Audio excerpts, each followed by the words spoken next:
Good evening and welcome to Breakdown. My name is Chris Morris and each week I break down the corporate-fascist state and some of the consequences that it leads to. Just like to begin the programme as always by encouraging you to visit the website flippingthepyramid.co.uk, in which you can listen to this programme, all my previous programmes and all the programmes from the other house on the station, and there's lots of other useful and interesting information as well. And you can also download this programme after it's been broadcast from my YouTube channel, which is Breakdown Radio Show, all one word. It's been a very busy news week this week, and under usual circumstances there are any number of things that could be discussed. Obviously the most prominent of recent days has been the Connecticut school shooting. There's been stuff related to North Korea, there's been stuff related to Syria, there was an important integration of European banking that I could discuss. There's various other things that I've seen that I could easily bring up, but time necessitates that I don't discuss any of those things today. But I might discuss the school shooting in a couple of weeks and give my particular view on that.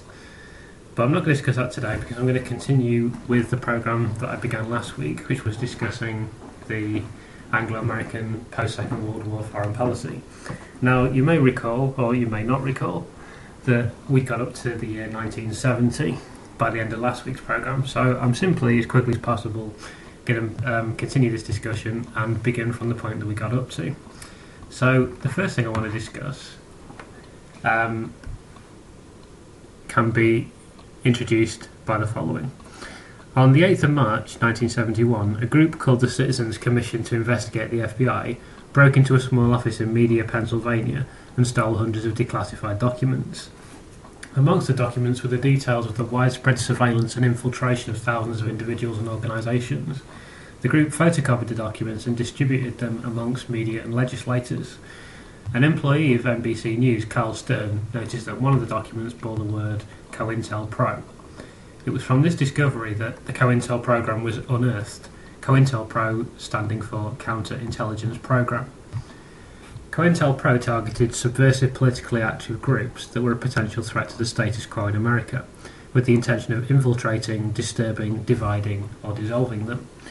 FBI papers show that 85% of resources in COINTELPRO were directed towards these purposes.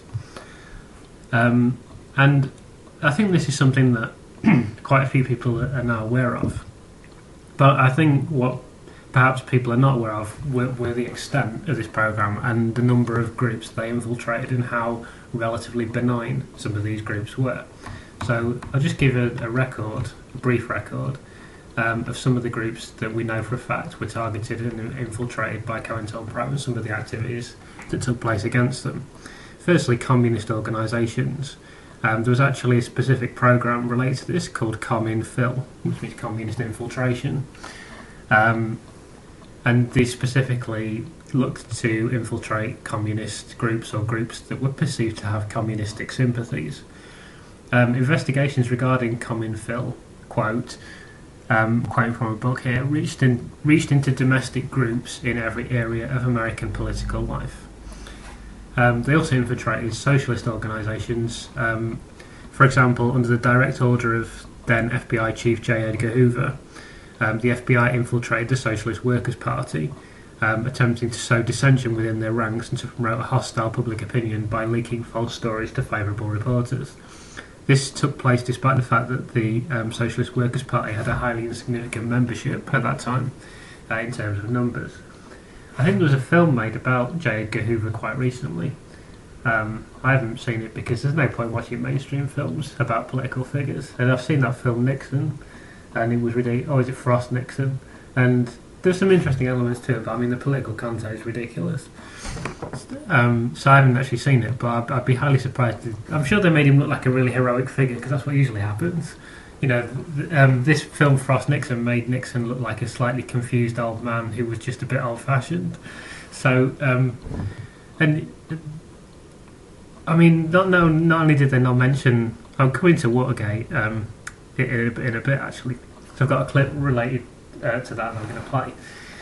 But not only did they not really place Watergate, mention COINTELPRO at all, but they failed to place Watergate in any kind of meaningful context whatsoever. They just made it look like, oh, it was just a bit of a mistake. It was a misjudgment. It was a miscalculation because Nixon was so ambitious to get re-elected that he just decided this would be a good idea, and he greatly regretted it later. That was essentially what they implied. They didn't really. It was a very, politically the content was very poor. I don't doubt that the content of the film about J. Edgar Hoover, I don't even know the name of that film, but I just remember hearing someone discussing it on a television programme and saying that it was really good.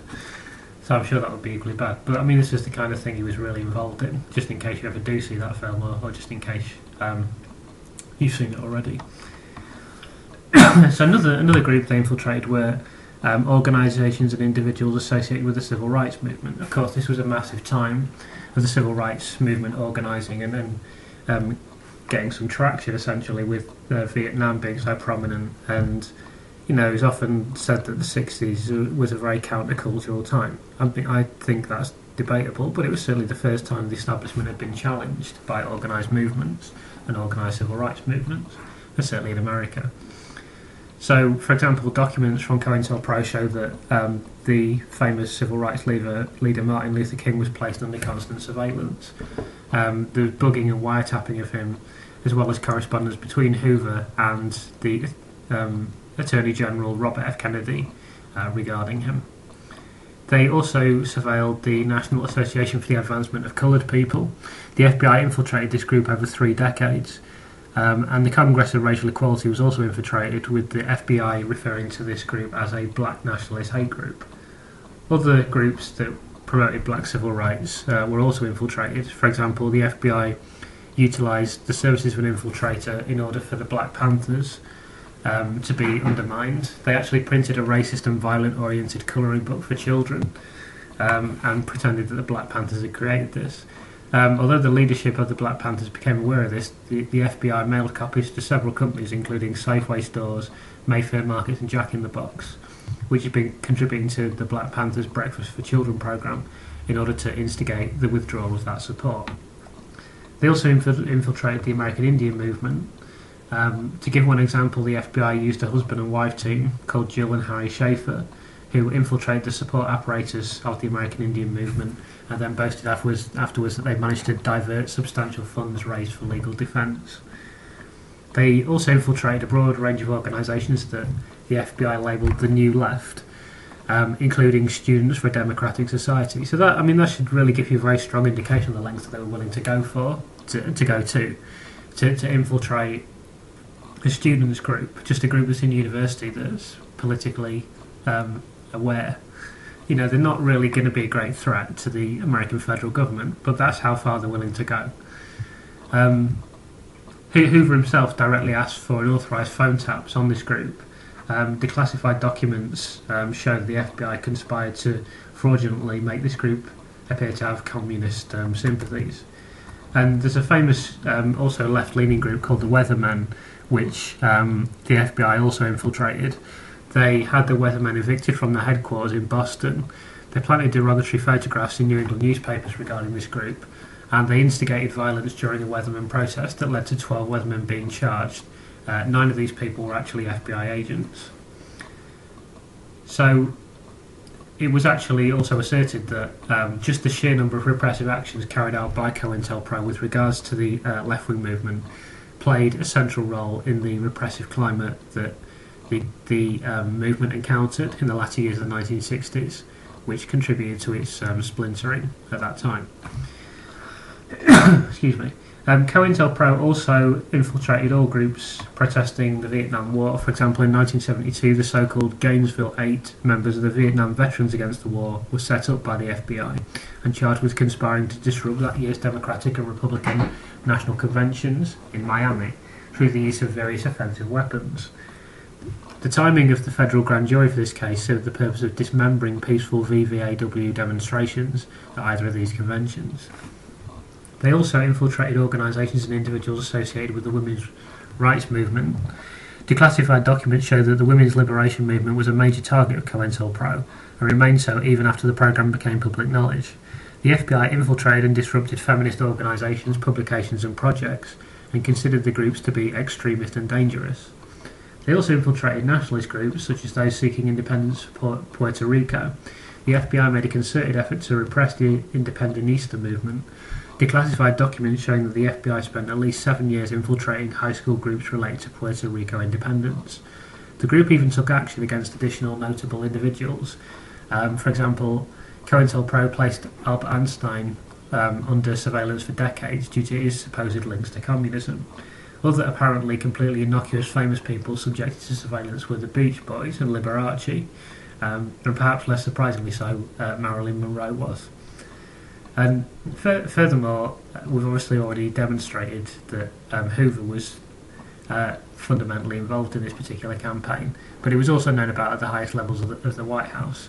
Hoover gave many specific orders to operatives involved in the program, and every president from Roosevelt to Nixon either received information directly, authorised specific actions, or both. So it's obviously a hugely significant program, but before I just summarise that, I just want to play a clip to you, which was, this is from an interview that appeared on the BBC some time ago. I think this was in the 1990s. I'm not entirely sure when this was broadcast originally, but we don't see a great deal of this type of content today. I mean, I doubt we saw a great deal of this type of content at the time. But this is an interview conducted by Andrew Marr, of the academic and quite famous political activist Noam Chomsky.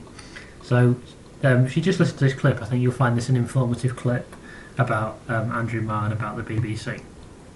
Okay, let's look at one of the other key examples, which you've looked at too, which would appear to go against your idea, which is the Watergate.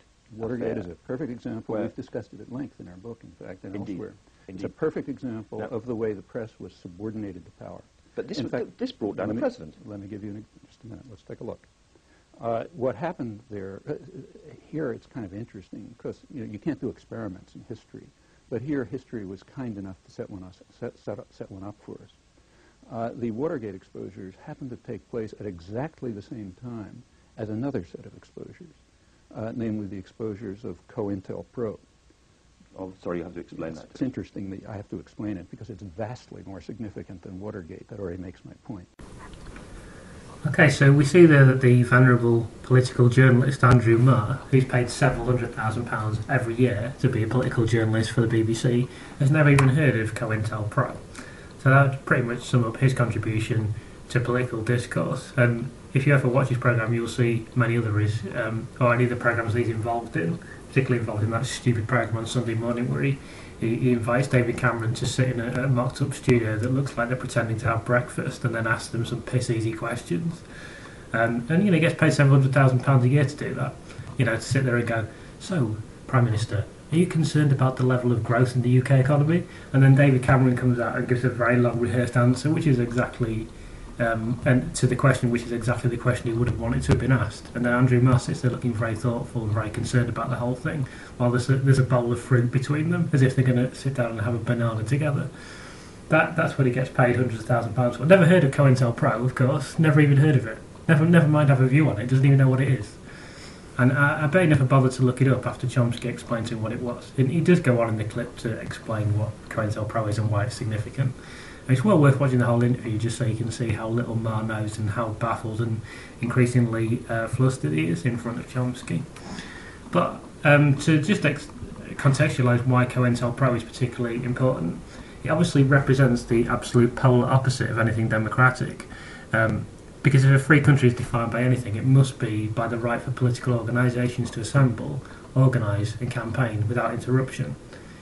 Even if they had a terrible modus operandi, and even if they had terrible views, and even if they had terrible intentions, as long as they are consistent with the basic facets of democracy and peaceful political organisation, then they have to be allowed to campaign and organise without interruption, let alone if they're very noble groups, as many of the ones infiltrated were. So this is at the absolute height of the Cold War, when you saw major American political figures continually presenting the Soviet Union as demonic, which was not entirely unreasonable if you read the background to the Soviet Union. But they also represented the US as being the free world, and that democracy is the central pillar of this, and one of the key distinctions between the two systems. Whereas what they were actually up to was trying to undermine any semblance of democracy on their own doorstep. Overlapping the COINTELPRO programme was a now infamous illegal human research programme that's well known by lots of people, called MKUltra. Despite the fact that Richard Helms, who was then the Director of Central Intelligence, ordered documentation related to MKUltra to be destroyed in 1972, the programme was brought to light in 1975 largely through the efforts of the Church Committee of the United States. MKUltra was a covert illegal research programme that used both American and Canadians as subjects and utilised various techniques, methodologies and substances to attempt to alter mental states and brain function. Although the majority of MKUltra documents were destroyed and therefore we can never know the true extent of the programme, 20,000 were recovered and can now be viewed on the internet. The programme's goals admittedly included the following. These are quotations from various documentation. Inducing illogical thinking and impulsiveness to the point where the recipient will be discredited in public. The development of materials which will promote the intoxicating effects of alcohol. Developing materials which will render the induction of hypnosis easier or otherwise enhance its usefulness. Creating materials and physical methods which will produce amnesia for events preceding and during their use. Physical methods of producing shock and confusion over extended periods of time which can be used surreptitiously. Developing substances which produce physical disablement such as paralysis of the legs, acute anemia, etc. The development of substances which alter personality structure in such a way that the tendency of the recipient to become dependent upon another person is enhanced. The acquisition of a material which will cause mental confusion of such a type that the individual under its influence will find it difficult to maintain a fabrication under questioning. Developing substances which will lower the ambition and general working efficiency of men when administered in undetectable amounts. The creation and administration of substances which promote weakness or distortion of the eyesight or hearing facilities, preferably without permanent effects. And finally, developing material which can be surreptitiously administered by the above routes and which in very small amounts will make it impossible for a man to perform any physical activity whatsoever. Over time, the MKUltra program has become most associated with the use of LSD, but many other substances were also subject to experimentation. The classified documents state that MKUltra activity is concerned with the research and development of chemical, biological and radiological materials capable of employment in clandestine operations to control human behaviour. Naomi Klein stated in her book The Shock Doctrine that the MKUltra project was about designing a, quote, scientifically based system for extracting information from resistant sources, in other words, torture. This is a legitimate view of the programme and does cover some of it, but it does not account for the aforementioned document and does not address the totality of the programme. MKUltra also experimented with the potential creation of a Manchurian candidate. The stated aim of MKUltra was to determine if it were possible to induce an individual to, quote, perform an act of attempted assassination involuntarily, while under the influence of various mind control techniques, and then have no memory of the event later. Further declassified documents show that hypnosis was an area of the programme in which experiments were extensively conducted. The MKUltra programme is barely mentioned on the CIA website today, although one document does acknowledge its existence and confess that it involved experimental drug testing, although it wrongly states that the people involved were all volunteers. On the 3rd of August 1977, Senator Ted Kennedy spoke before a Senate Select Committee about MKUltra, and he said the following. Some 2 years ago, the Senate Health Subcommittee heard chilling testimony about the human experimentation activities of the Central Intelligence Agency. The Deputy Director of the CIA revealed that over 30 universities and institutions were involved in an extensive testing and experimentation program, which included covert drug tests on unwitting citizens at all social levels, high and low, Native Americans and foreign. Several of these tests involved the administration of LSD to 2 unwitting subjects in social situations. At least one death, that of Dr. Olson, resulted from these activities. The agency itself acknowledged that these tests made little scientific sense. The agents doing the monitoring were not qualified scientific observers. The test subjects were seldom accessible beyond the first hours of the test. In a number of instances, the test subject became ill for hours or days, and effective follow-up was impossible. Other experiments were equally offensive.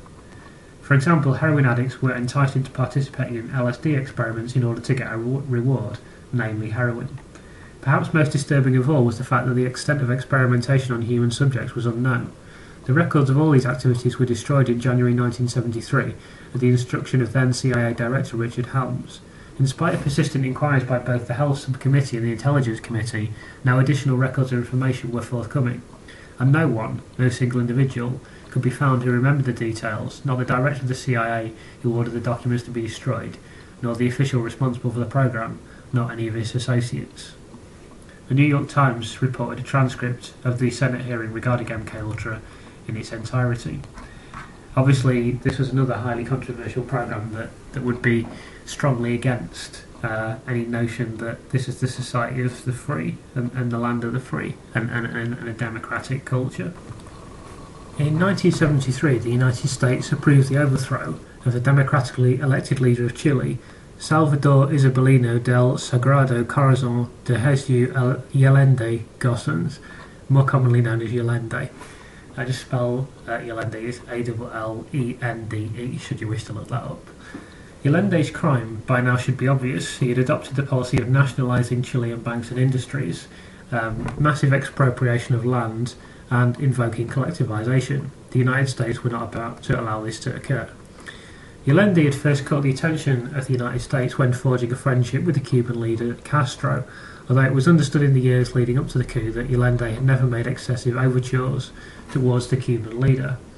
As Chile's 1964 election approached, the Kennedy administration saw that there was danger that Allende could become the first freely elected Marxist anywhere in the world, and the United States began diverting US aid money into clandestine operations in Chile. The United States bankrolled candidates that stood against Allende in Chile elections of both 1964 and 1969, spending over $2.6 million in support of the election of a Christian Democrat candidate in 1964, even though this was completely illegal.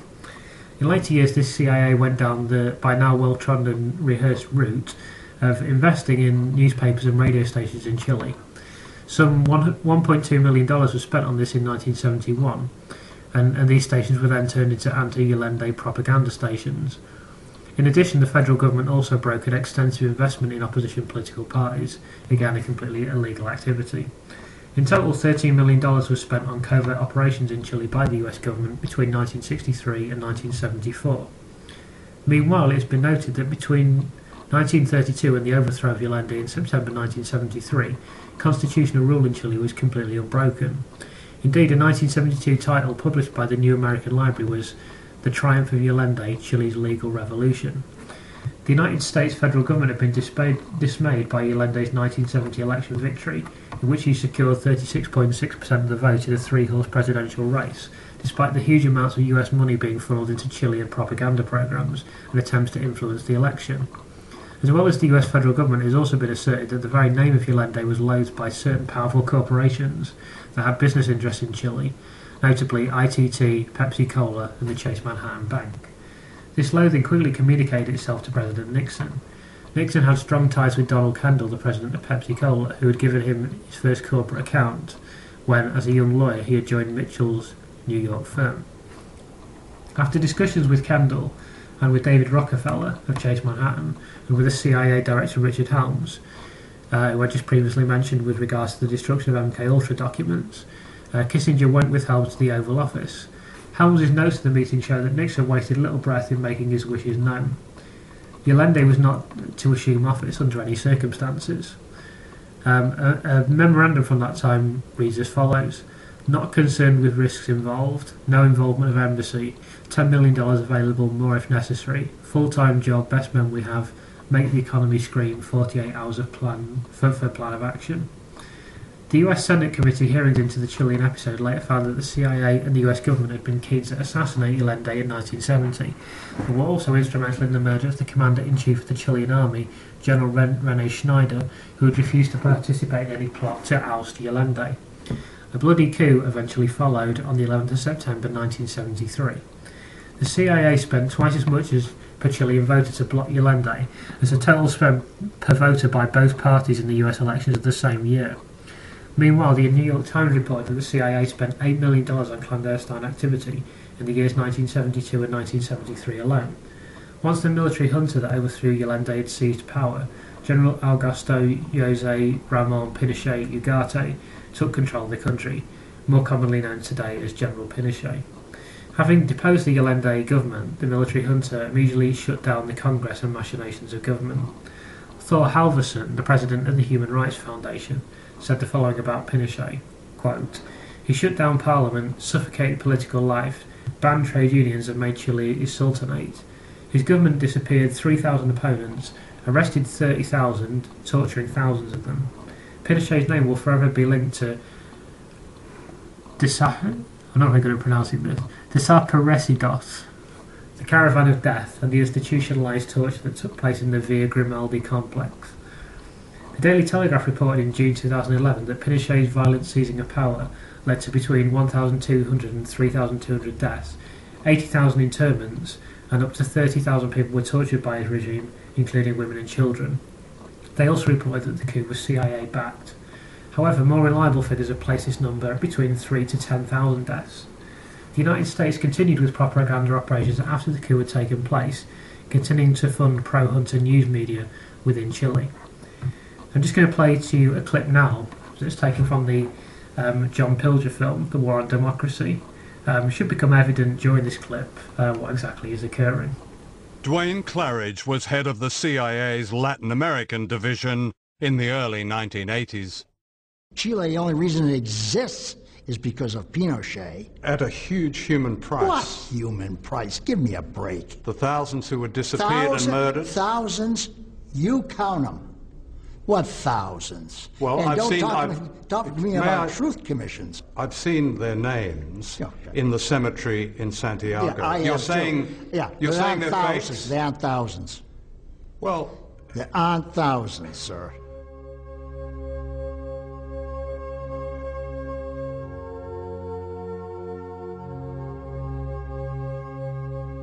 there are thousands, each name documented by human rights organizations, some of them remembered here on the memorial wall at Villa Grimaldi. You have a couple of friends there, like Jacqueline. Yes, I have friends, mainly people from my training. You know, there is a girl there, Jacqueline Drugy, another one, Cecilia Labrin. She was pregnant, Cecilia, 3 months pregnant when they took her. They took another woman, Elizabeth Recas. She was 7 months pregnant. She went missing as well. Doesn't bear thinking about, does it? No, because sometimes, you know, I think about what were they feeling, you know, when they were being killed and why, you know, and well, sometimes I think too much and I start feeling, you know, like the pain.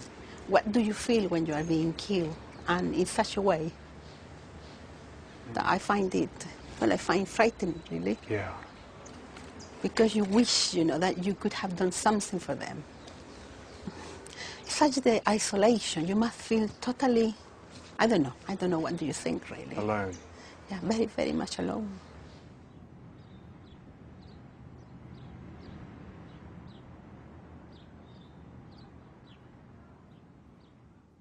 It was a period in which almost everybody in the present situation regards as a dark time, in which the CIA played a major role.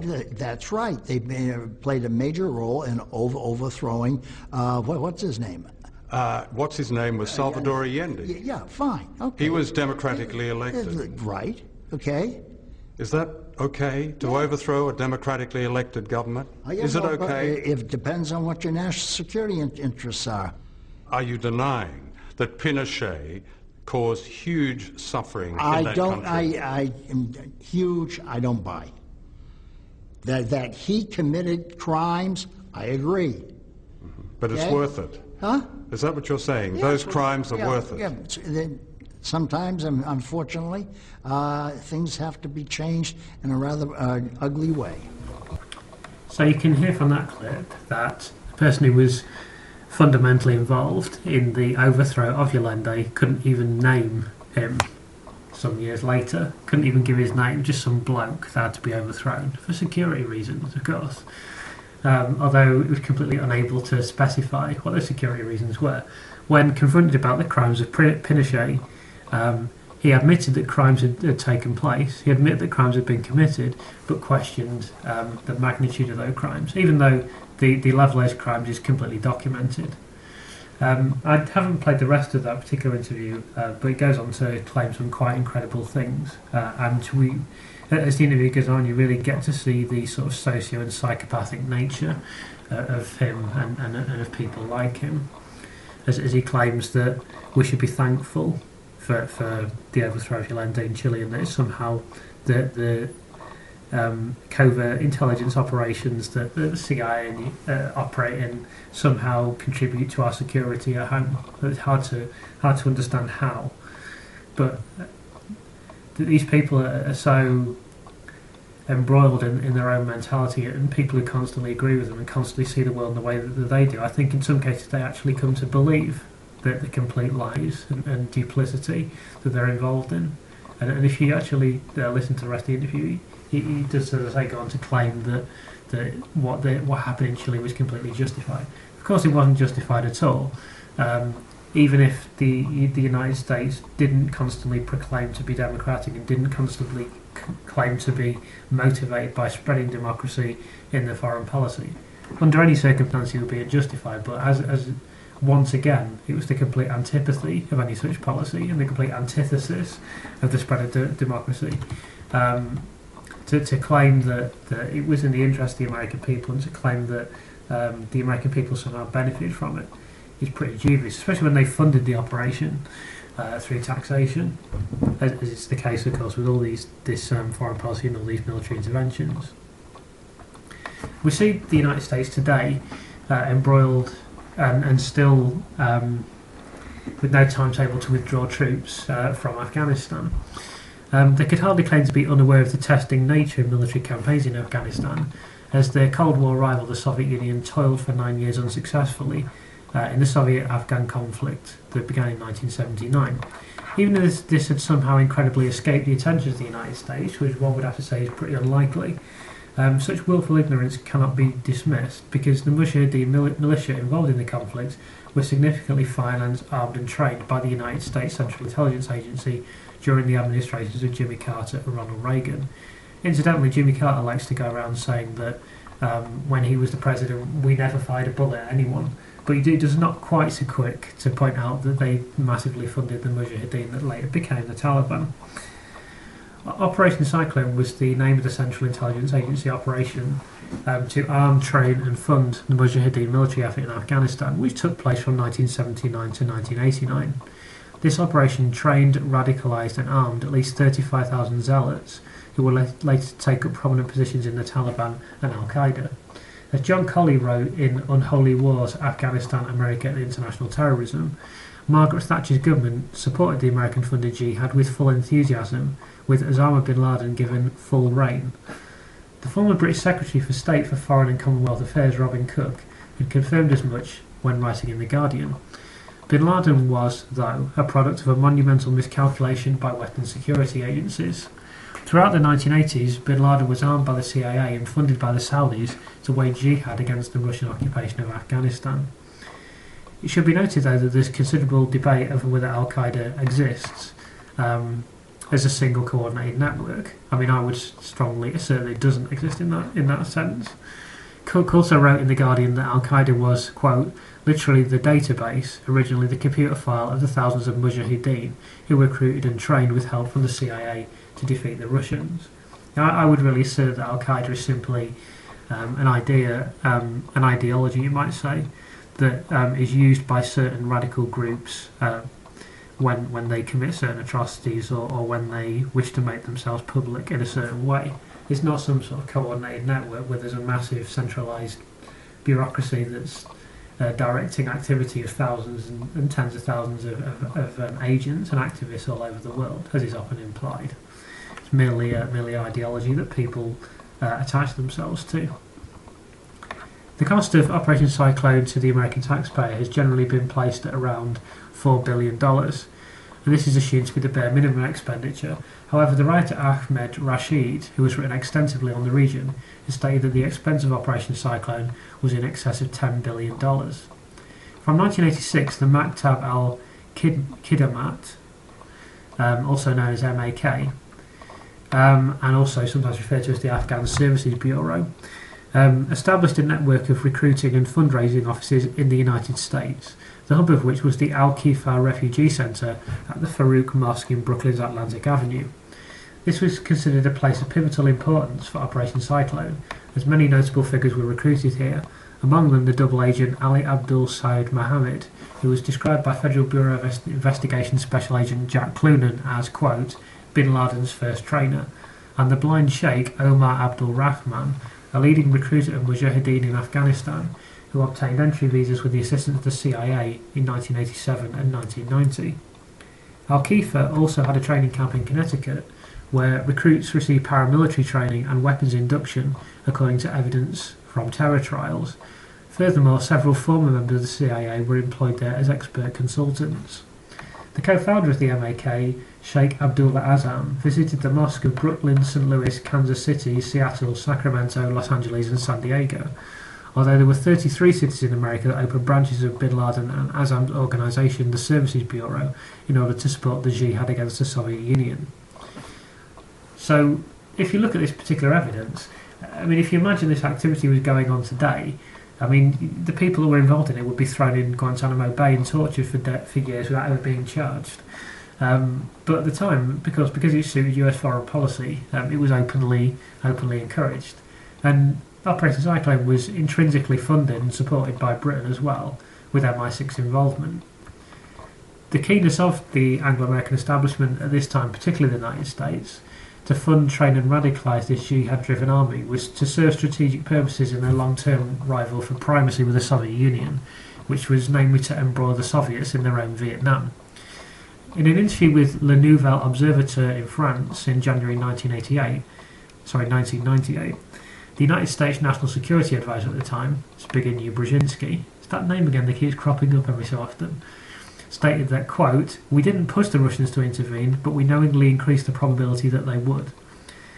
The operation also received support and funding from Pakistan's ISI intelligence agency, about whom Michael Meacher, the Labour MP, wrote in The Guardian that Omar Sheikh is also the man who, on the instructions of General Mahmoud Ahmed, then head of Pakistan's inter-services intelligence, wired $100,000 before the 9/11 attacks to Mohammed Atta, the lead hijacker.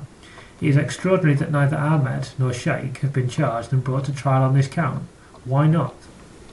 I'm now going to quote from the John Perkins book, Confessions of an Economic Hitman. On the few occasions when we economic hitmen fail, when we fail, the jackals go in. And these are people that either overthrow governments or assassinate their leaders.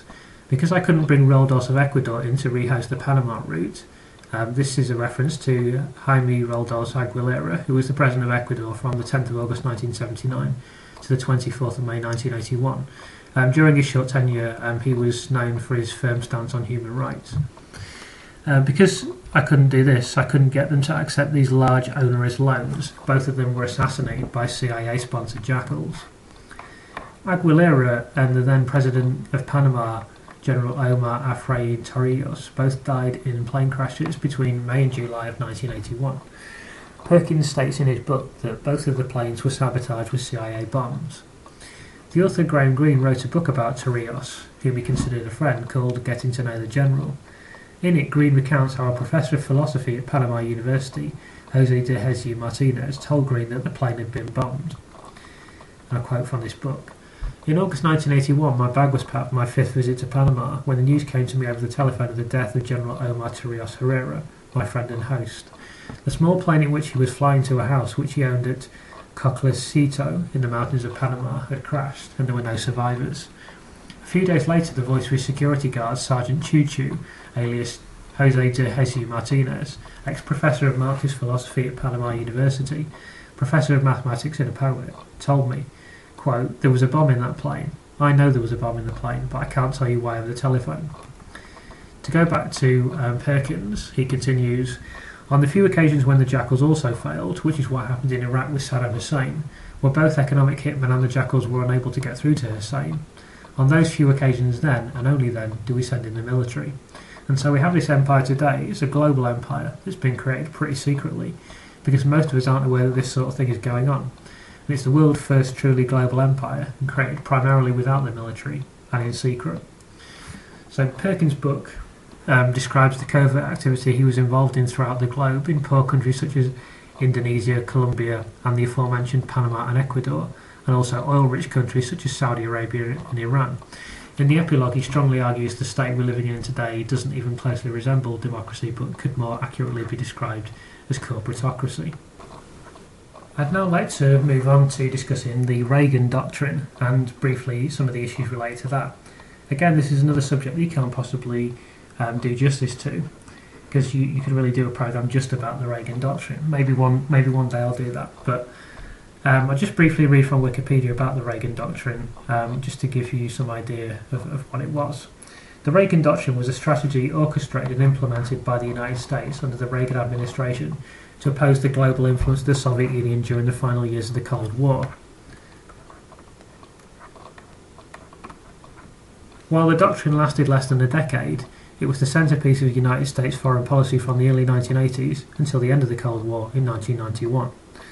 Under the Reagan Doctrine, the US provided overt and covert aid to anti-communist guerrillas and resistance movements in an effort to roll back Soviet-backed communist governments in Africa, Asia and Latin America. The doctrine was designed to diminish Soviet influence in these regions as part of the administration's overall Cold War strategy. So I just want to discuss one element of the Reagan Doctrine with relation to Nicaragua. The United States' support for Contras had served the ulterior motive of pushing for regime change in Nicaragua. Nicaragua was one of the 9 states targeted for rollback by the Heritage Foundation. I mentioned the Heritage Foundation in previous weeks. This is a very hawkish right-wing think tank that essentially proposes bombing absolutely everyone. Michael Johns, a strong advocate of the Reagan Doctrine within the Heritage Foundation, consistently implored Reagan to arm and give military support to so-called resistance movements within Angola, Cambodia and Nicaragua throughout the late 1970s and early 1980s.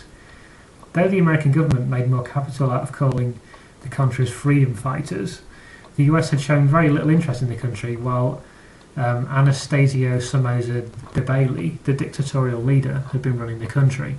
Between 1960 and 1978, the New York Times had 3 editorials on Nicaragua, and all US television networks combined devoted 1 hour to coverage of Nicaragua in the entire preceding decade, which was to address the Managua earthquake of 1972. In short, while Somoza remained in power, the US had no strategic stake. In fact, the US supported the Nicaraguan National Guard bombing of Sandinista rebels in 1979 that killed tens of thousands of people. However, after the Sandinista assassination of Somoza in 1980 and the subsequent formation of the FSLN government that attempted to reform Nicaragua, the Reagan policy swiftly changed to arming the Nicaraguan Contra guerrillas. It has been asserted that no guerrilla force anywhere in the world has ever been given resources even remotely like that given to the Contras in Nicaragua by the United States. Part of the funding for this was derived by selling arms to Iran, hence the Iran-Contra scandal that I discussed during my programme on Iran a couple of weeks ago.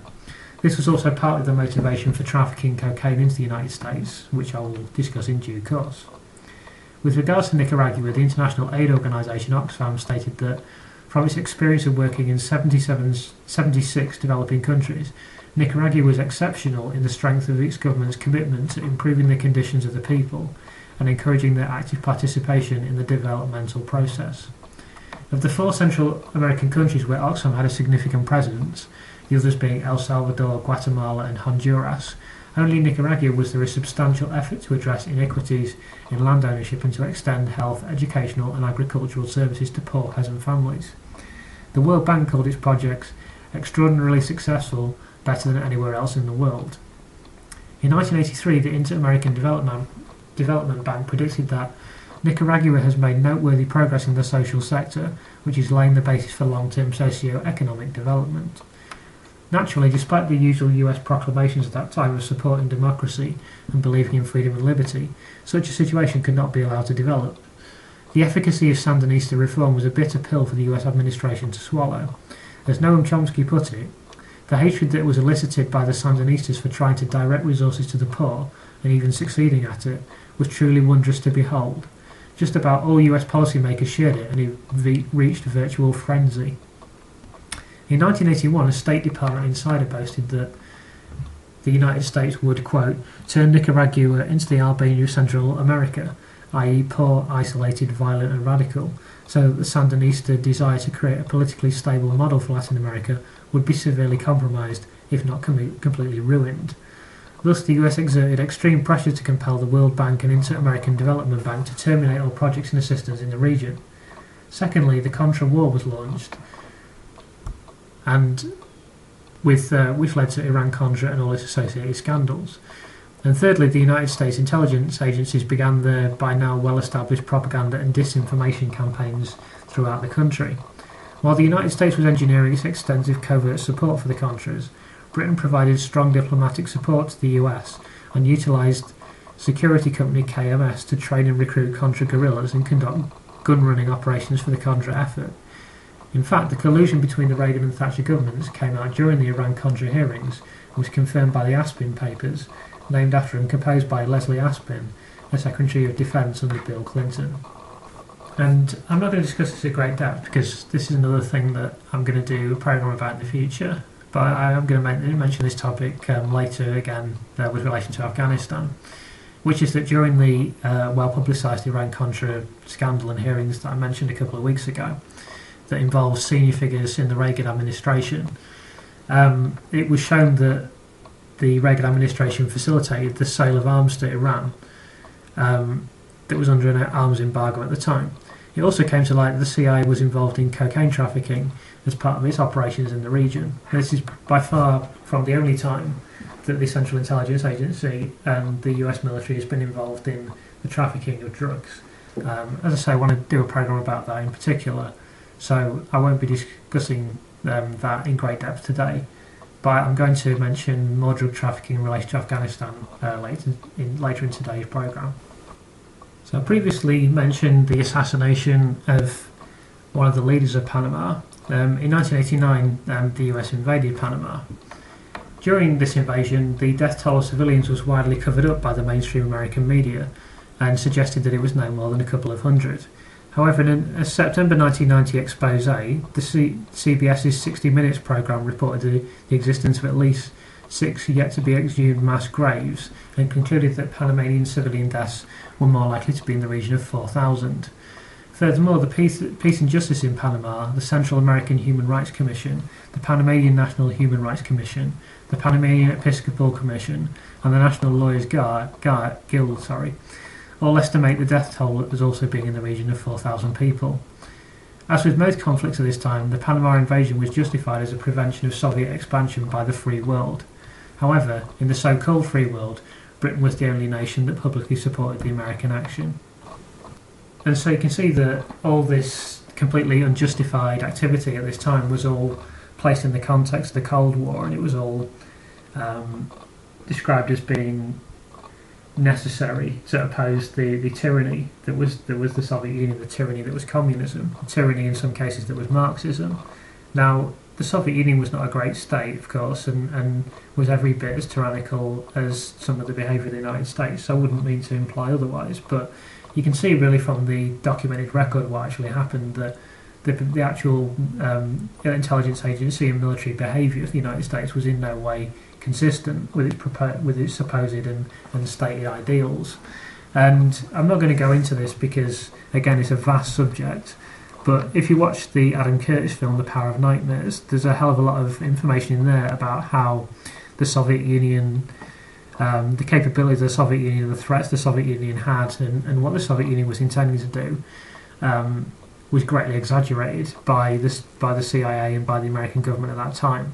And it wasn't just exaggerated out of paranoia, it was exaggerated quite purposefully. And he actually compares this to the exaggeration of the threat of radical Islamic terrorism in the present day. So I think I'm going to take a break there because that takes us up to the early 1990s and the Persian Gulf War. So I'll take a little break and play a record, and then I'll be back in a few minutes to discuss Anglo-American foreign policy in the 1990s up to the present day.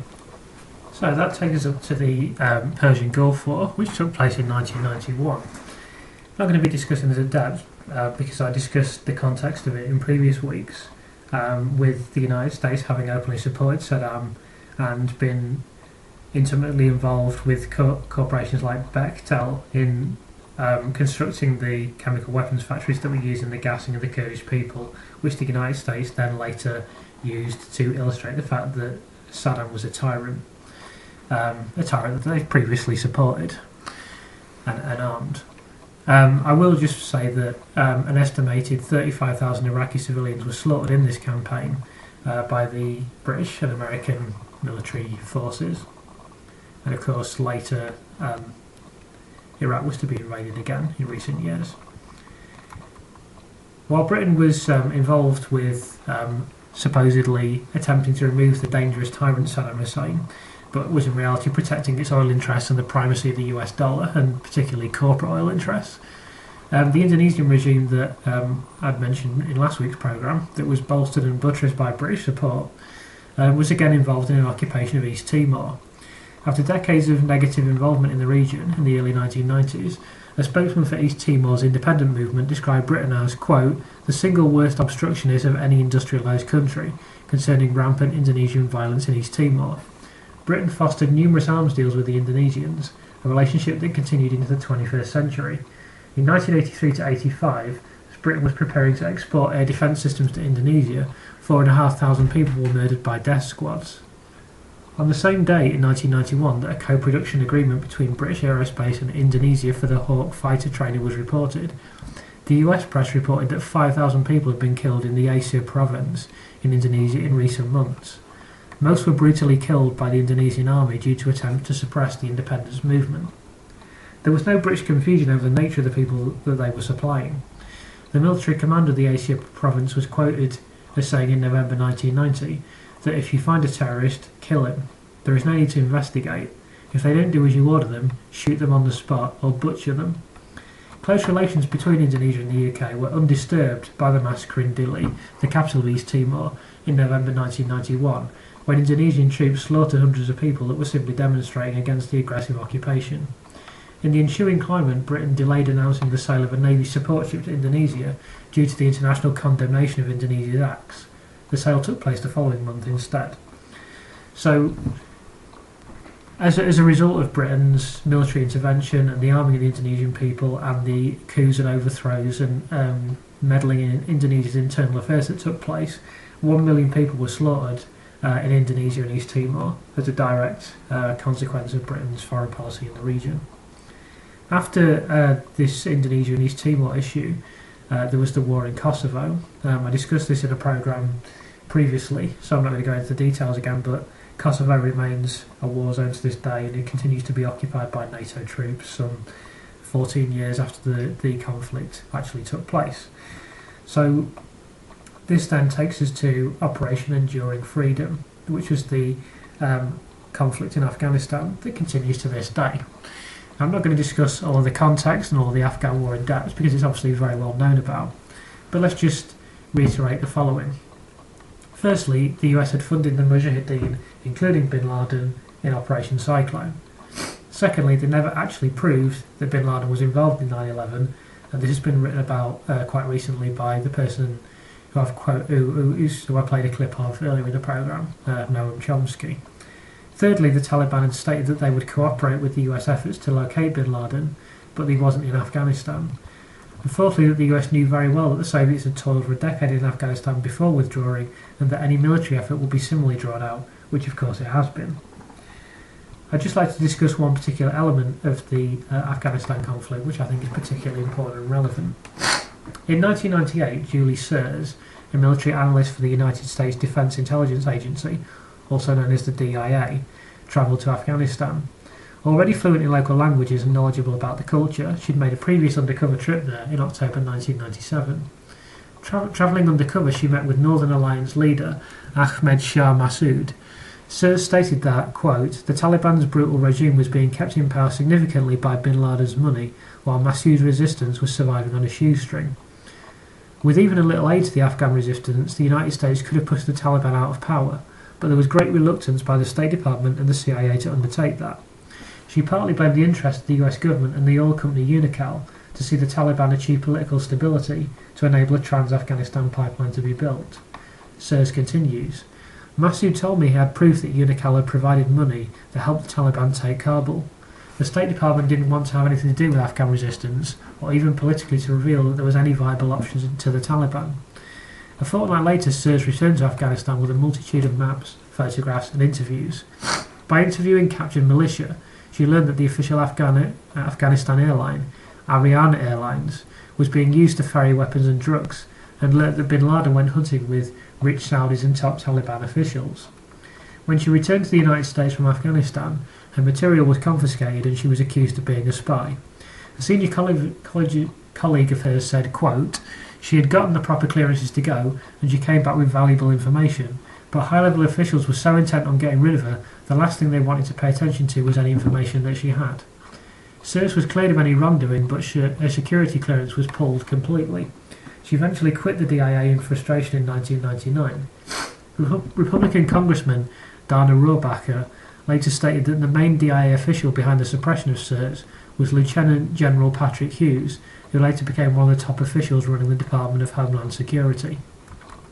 In 1998, then President of Russia Boris Yeltsin had stated that, quote, we cannot help seeing the uproar stirred up in some Western countries over the energy resources of the Caspian Sea. Some seek to exclude Russia from the game and undermine its interests. The so-called pipeline war in the region is part of this game. Earlier that year, in February 1998, John J. Maresca, then Vice President of International Relations for the Unical Oil Company, testified before the US House of Representatives Committee on International Relations. Maresca provided information to Congress on Central Asian oil and gas reserves and how they might shape US foreign policy. Unical faced one prickly issue, which I'll quote from Maresca's statement regarding how to get the region's vast energy resources to the markets. The oil reserves are in areas north of Afghanistan, Turkmenistan, Uzbekistan, Kazakhstan and Russia. Routes for a pipeline were proposed that would transport oil on a 42-inch pipe southward through Afghanistan for 1,040 miles to the Pakistan coast. Such a pipeline would cost about $2.5 billion and carry about 1 million barrels of oil per day. It's not going to be built until there is a single Afghan government. That's the simple reality. Early 1990s data had indicated that the Caspian Basin was home to a potential resource of 200 billion barrels of crude oil. The Taliban had sent delegates to both Washington and Buenos Aires in 1997 to meet with representatives from Unical and the Argentinian oil company Bridas, who were also interested in the project. However, as the turn of the century approached, it appeared that the Taliban were beginning to balk on the idea. Within months of the US-led invasion of Afghanistan, the BBC reported in May 2002 that the interim Afghan government, led by Hamid Karzai, were in talks regarding the building of a $2 billion pipeline through the country to take gas from energy-rich Turkmenistan to Pakistan and India. US energy company Unical was the lead company among those that would build the pipeline, which would bring 30 billion cubic metres of Turkmen gas to market annually. Bridas were also involved at this time as well. In 2005, Sfud reported that since the US-led offensive that ousted the Taliban from power, the project has been revived and drawn strong US support, as it would allow the Central Asian republics to support energy to Western markets without relying on Russian routes. The US ambassador to Turkmenistan at that time, Ann Jacobson, noted that, quote, we are seriously looking at the project and it is quite possible that American companies will join it. At this time, due to the instability in the southern Taliban-controlled region of Afghanistan, the project was on hold due to feasibility problems. In April 2008, representatives of Pakistan, India and Afghanistan signed a framework deal in Islamabad to buy natural gas from Turkmenistan. An agreement over this was reached and signed in December 2010, with the Los Angeles Times reporting that, quote, the United States strongly supports the proposed pipeline because it could draw Central Asia's significant energy resources to Pakistan and India and bypass Iran, Washington's top adversary in the region. The estimated cost of this pipeline is $7.3 billion, the money being provided by the Asian Development Bank. Shortly after this agreement, both the British and American governments made it clear that American and British troops would be present in Afghanistan until 2014, although they both used the typical rhetoric associated with such statements and implied that this was somehow a rapid withdrawal.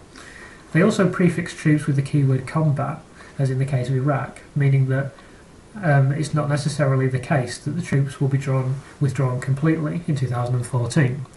Coincidentally, the pipeline is expected to be operational circa 2014, So we should look out for the timetable to withdraw combat troops being pushed back if the project is not completed on schedule.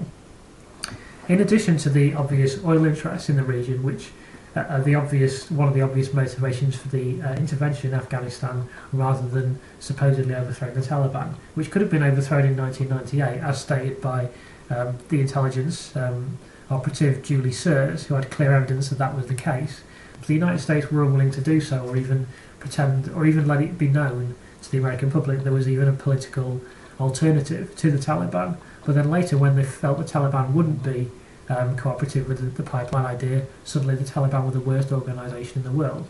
Even though, as Hillary Clinton admitted herself in the clip that I played in previous weeks, I think it was 2 weeks ago now, she's obviously openly stated that they funded these people into existence. It's well known that Taliban was funded by the United States and only exists because of the United States.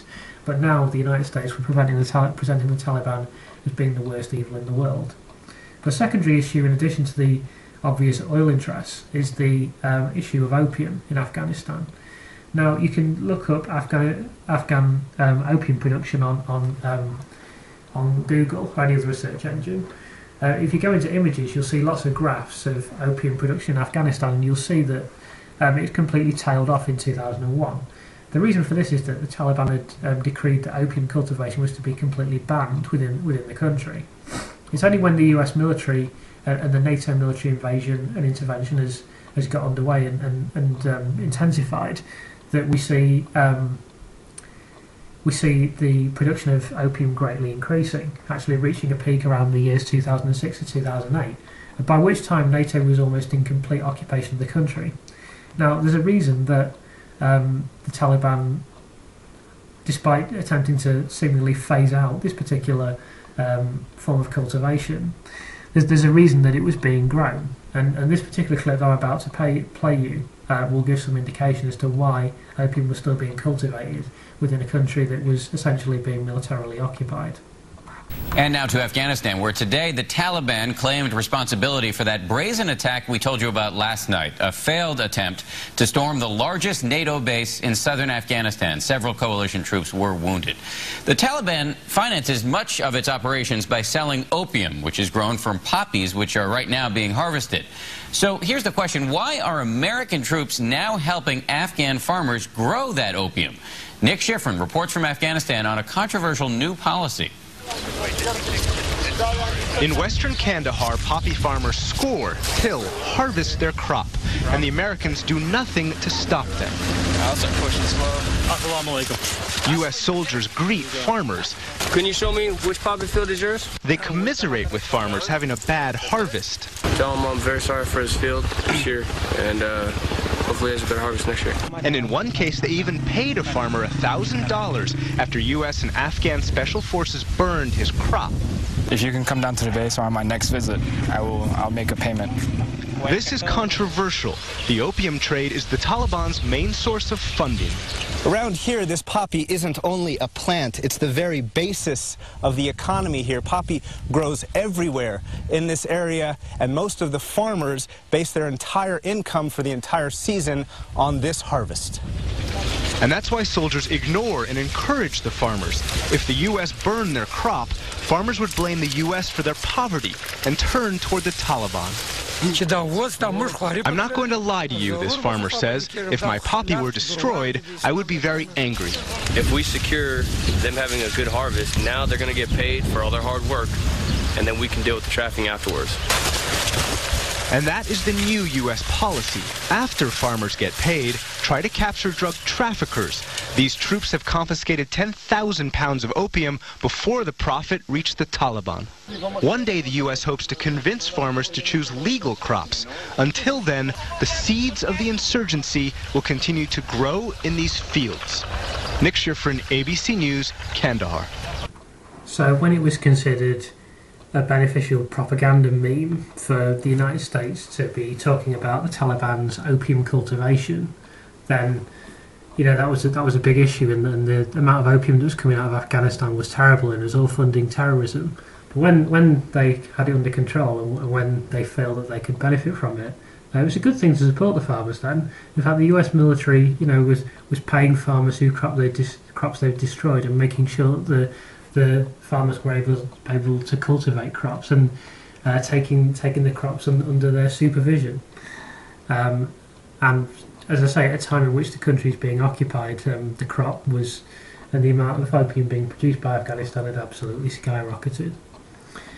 Shortly after the Operation Enduring Freedom, the US was accused of attempting to run 2 coups.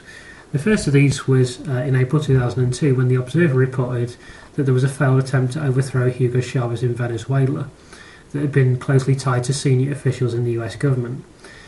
Chavez has been a persistent and vocal critic of the United States and criticised the military action in Libya. As I also mentioned in previous programmes, Venezuela is also reckoned to have the biggest oil reserves of any country in the world, which is one of the primary reasons, in fact it is the primary reason, that the United States are interested in Venezuela and seek to demonise Chavez so much. In October 2002, the government of Eritrea accused the United States of meddling in its internal affairs and planning a coup as well.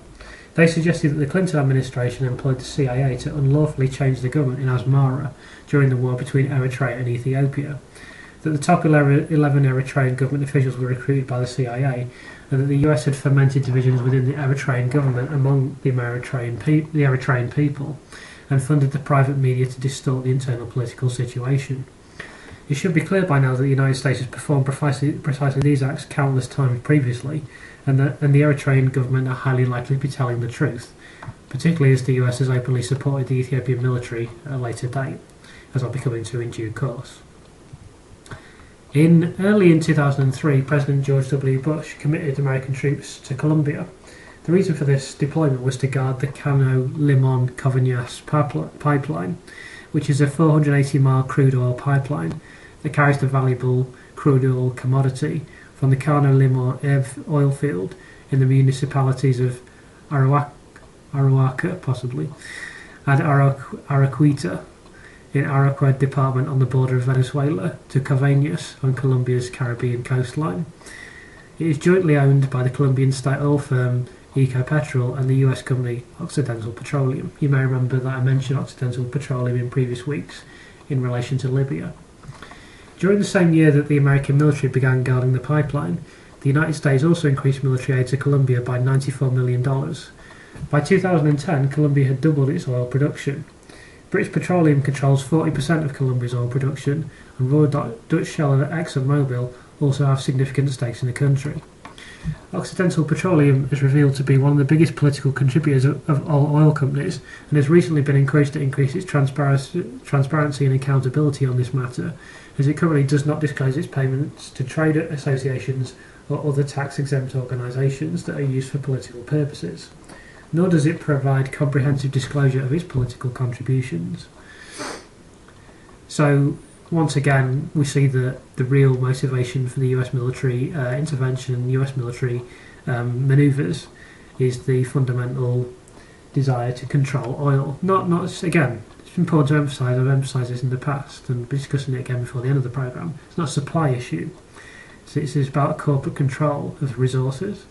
The United States probably, I don't have the figures in front of me, but it will obviously get an incredibly trivial amount of oil from Colombia. It won't make any difference to its domestic, the functioning of its domestic society and infrastructure. It's just merely something that corporations and these banking, military, industrial interests benefit from. After the guarding of the Colombian pipeline, there was Operation Iraqi Freedom in Iraq. I'm not going to go over the details of this because obviously they're incredibly well known. But just to reiterate, there was the arming and funding and support for Saddam in the 1980s. And then secondly, according to Iraq body count, there were at least 120,000 dead Iraqis, civilians, because of this conflict.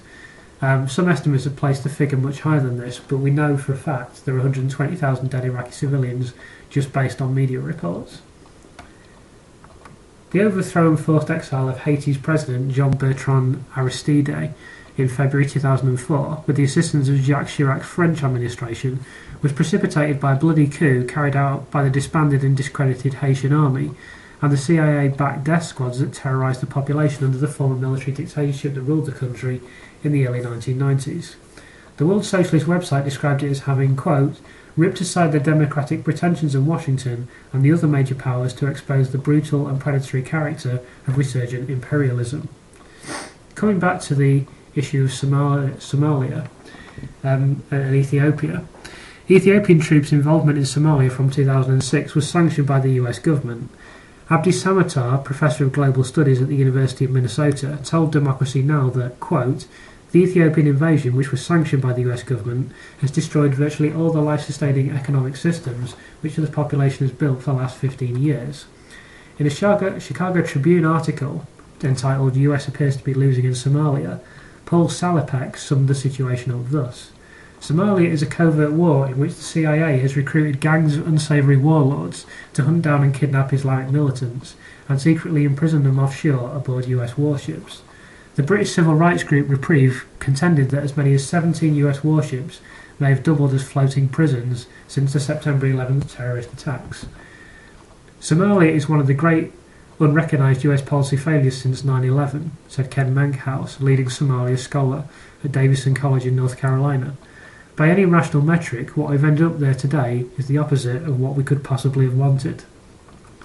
So that's another absolutely disastrous policy of the Obama and Bush administrations. Because I mean that policy continues to this day. You can see news reports from just months ago still discussing the Ethiopian-Somalia conflict and the effects of it. And these are just reports in relatively mainstream media. Certainly RT have covered it in great depth. I'll be going back to discuss Somalia some more in due course, but firstly I want to discuss the drone bombing of Pakistan. I will go on to discuss the drone bombing of Somalia in due course.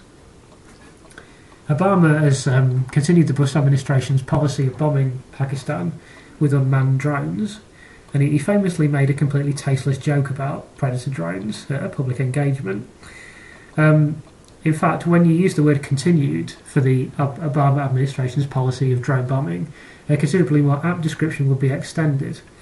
According to the New America Foundation, and I must emphasise that this is a Washington-based think tank that employs a former managing editor of the Washington Post as its president and CEO, so it's hardly a publication that could be described as critical of the establishment. American drone airstrikes on Pakistan increased by approximately 350% between the last year of Bush's presidency and 2010, which was the second year of Obama's presidency. Furthermore, whereas 314 people were killed by drone attacks in the last year of the Bush administration, by 2010 this had more than tripled to nearly 1,000. The New American Foundation strongly implies that this was a valuable policy that was killing militants, but when you actually expose that claim to any form of scrutiny, you find out that it has absolutely no merit whatsoever. And let me just give a few examples of civilians being slaughtered in Pakistan by this policy. On the 8th of September 2008, drone bombings on a school in North Waziristan killed, quote, mostly women and children. On the 16th of November 2010, 16 people were killed in an airstrike near the Afghan border, among them women and children. On the 23rd of July 2011, after more civilian deaths, 1,800 Pakistani tribesmen took part in demonstrations to end the drone bombings, which they stated were killing civilians on a massive scale. On the 17th of March 2011, quote, several missiles fired from American drone aircraft on Thursday struck a meeting of local people in northwest Pakistan who had gathered with Taliban mediators to settle a dispute over a chromite mine. The attack, a Pakistan intelligence official said, killed 26 of 32 people present, some of them Taliban fighters, but the majority elders and local people not remotely attached to the militants. On the 23rd of April 2011, the Los Angeles Times reported that a US missile strike killed at least 25 people in Pakistan's North Waziristan region, signalling that Washington's use of drones against militants along the Afghan border will continue despite intensifying opposition from Pakistani leaders. On the 6th of June 2011, it was reported that 7 civilians had died in bombings in South Waziristan, and further protests and demonstrations followed. In January 2010, the Pakistan newspaper The News suggested that in the previous month, drone bombings had killed 3 militants and 123 civilians, while in July 2008, the Brookings Institution, also based in Washington, produced a report in which it suggested that for every militant that was eliminated by drone bombings, 10 civilians were killed. And in May 2011, the legal advocacy group Reprieve argued that the drone strikes being launched against terror suspects in Pakistan are counterproductive, have no legal grounding, and routinely kill innocent civilians.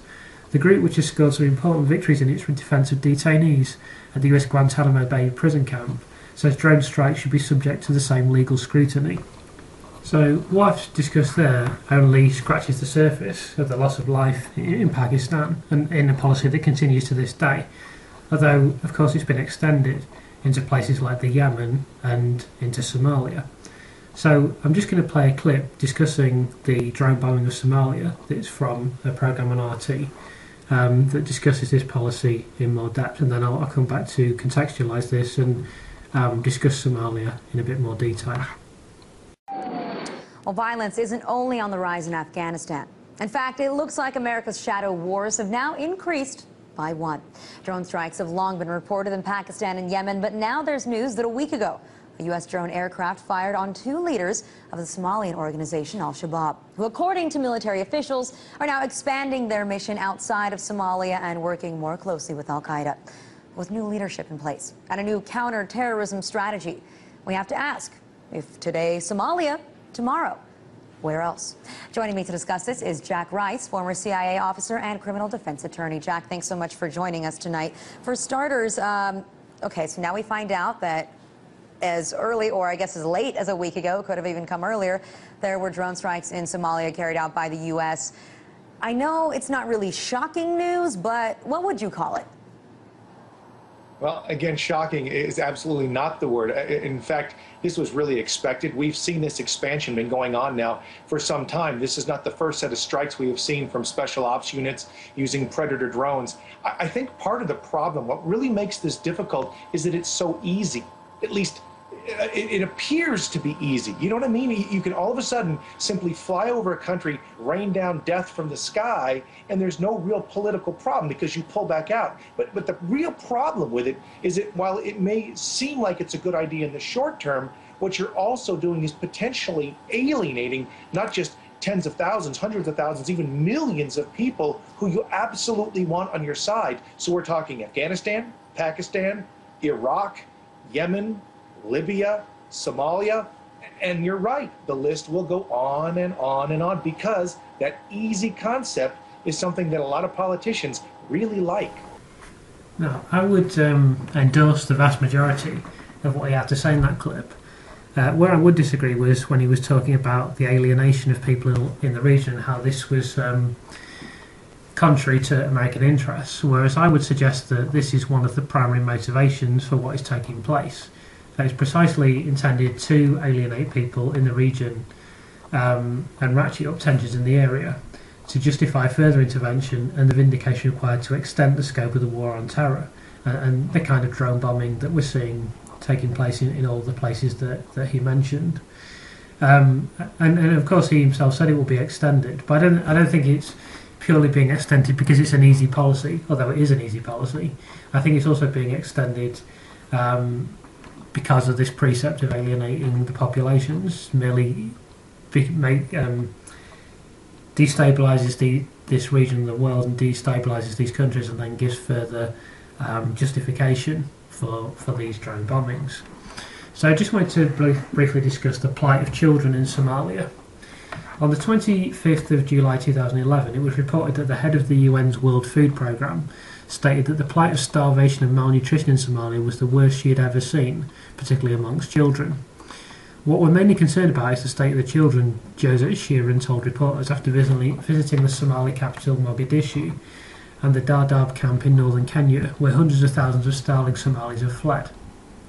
What we saw is children who are arriving so weak that many of them are in stage 4 malnutrition and have little chance, less than 40% chance of surviving, Sheeran said.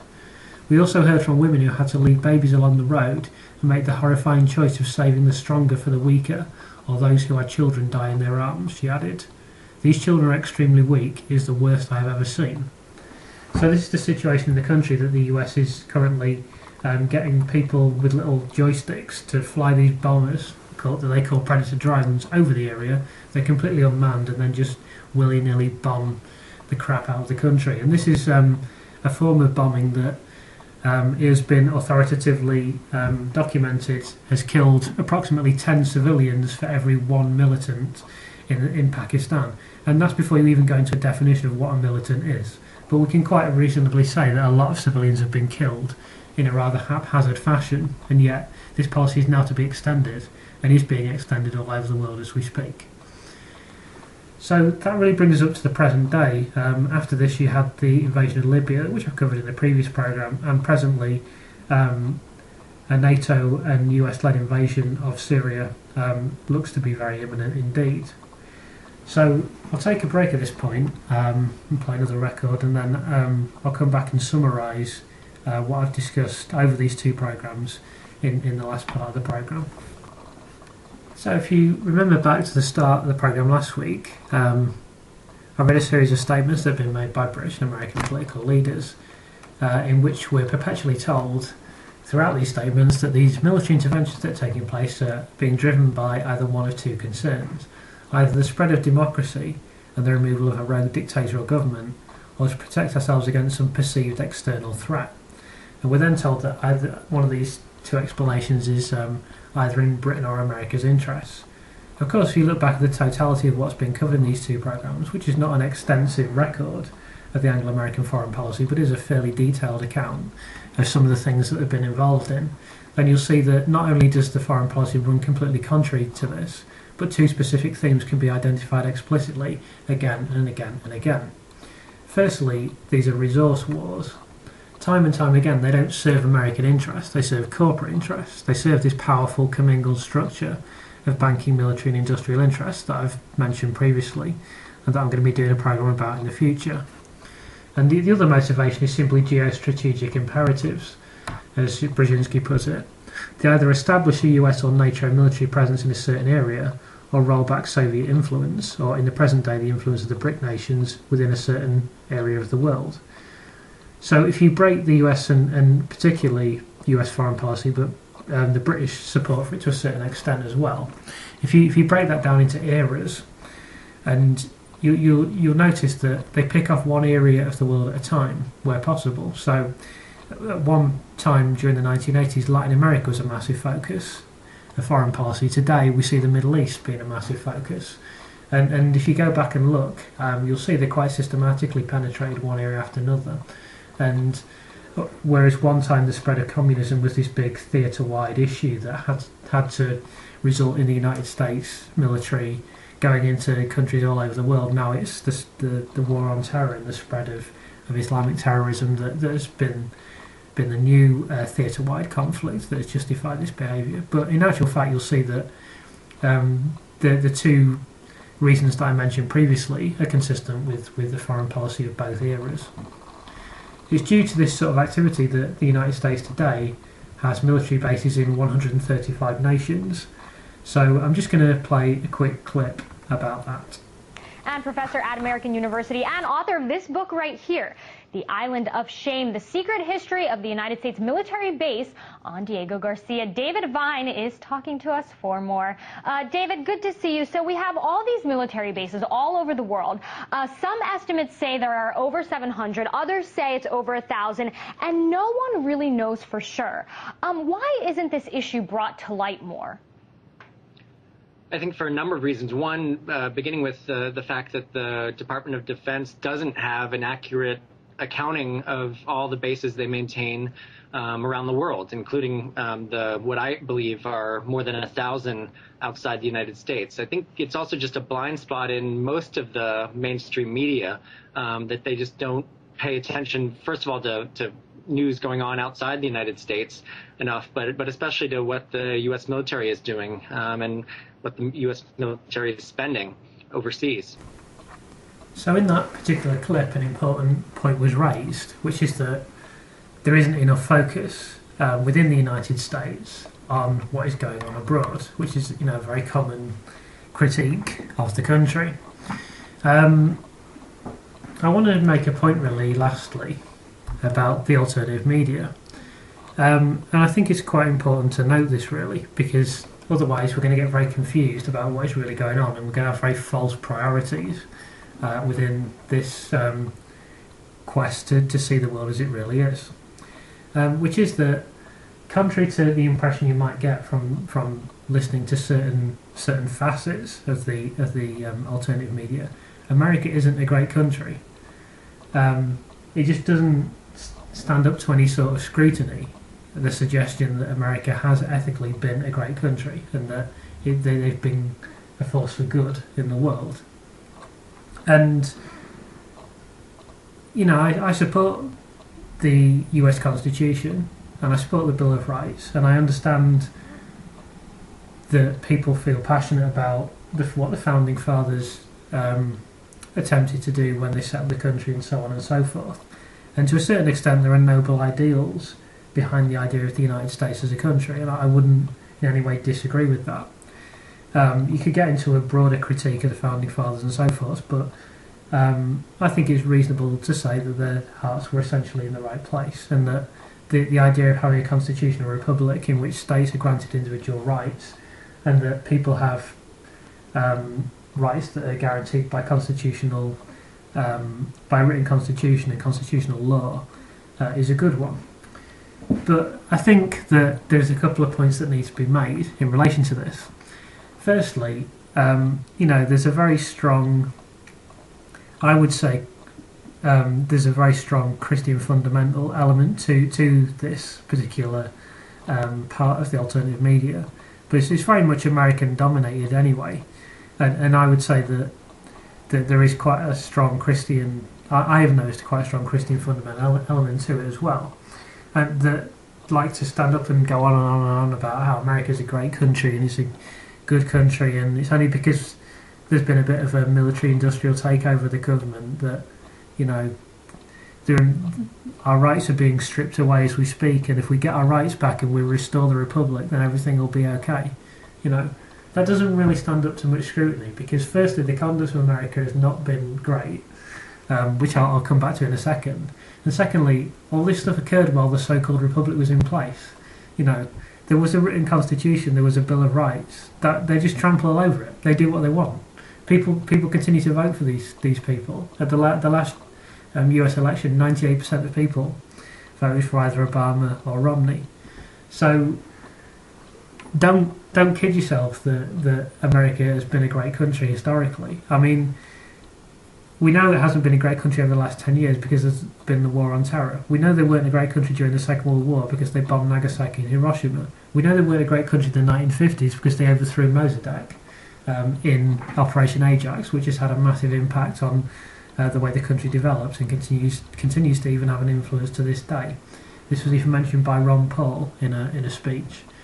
We know they weren't a great country in the 1960s because they carried out Operation Menu, bombing the crap out of Cambodia, and also murdered God knows how many people and slaughtered God knows how many people in Vietnam.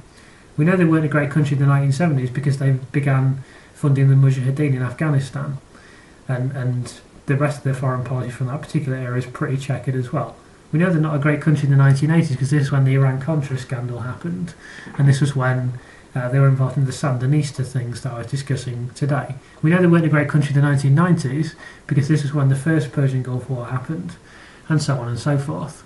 We know they weren't a great country when the country was formed because they slaughtered the Native Americans, and they gave blankets infected with smallpox, I think, to the Native Americans. This is even referenced in an episode of The Simpsons. So at what time were they a great country? When was this time where the Republic was a wonderful thing and lived in peace and harmony, and so on and so forth? If you go back, there was this concept of manifest destiny, and this was the concept that it was absolutely inevitable that the American continent would spread out in imperialistic fashion. So there just isn't much historical evidence to suggest. Let me just mention the Great Depression era as well, when the Federal Reserve was created, and then you had the mass poverty and starvation and so forth all over the United States. Now, it's important to just contextualise this briefly. This is nothing like this. There's nothing like this in British history. I'm not saying Britain is a fantastic place, because I will address that in future programmes. It certainly isn't. Our history is equally poor. I mentioned previously that Britain has invaded 90% of countries on the globe, and obviously got this imperialistic history, and all of our institutions are inherently tied in with the crown. but I will do a program about that in the future. So I don't want to imply in any way that Britain is a fantastic country, because it isn't. But we don't have any record of millions of people being homeless and living in shanty towns and starving to death, as happened in the Great Depression. So that's the period between the two world wars. So, you know, I'll ask the question again: at what time was America a great country? At what time did the American people live in peace? In the you know, the middle part of the 20th century, there's the US Civil War, and so on and so forth. Sorry, the 19th century, I should say. And people that had a much greater knowledge of American history than me could probably give many other examples, but I mean, this is just, I generally focus on the post-Second World War world and the post-Bretton Woods world. But you can certainly say in the post-Bretton Woods world, there has been no time at which America has been a fantastic place. There were times in which, I quoted that George F. Kennan document quite in one of the programs that was, I haven't got it in front of me at the moment, but to paraphrase it, it was released in 1949, and he stated that the exploitation of Africa would give people at home a boost, because a consumerist culture could be created that would distract them from the fact that people are being exploited abroad. And this is really what's happened. So the illusion of freedom within the United States, and the illusion of freedom within Britain for that matter, has been predicated on the exploitation of others. And this is really primarily what the foreign policy has been about. So the more I thought about this, and the more I thought about this concept, and the more I thought about how I'd heard so many people in the alternative media talking about, oh, America's a great country, we've been the land of the free, we've been freer than anyone else, we've got all these rights, we've got this, we've got that. You know the kind of people I'm talking about. So I thought about the extent to which this has been talked about, and then I started to think about what hasn't been talked about, and I started to think about the alternative media in the United States and what they have and haven't discussed.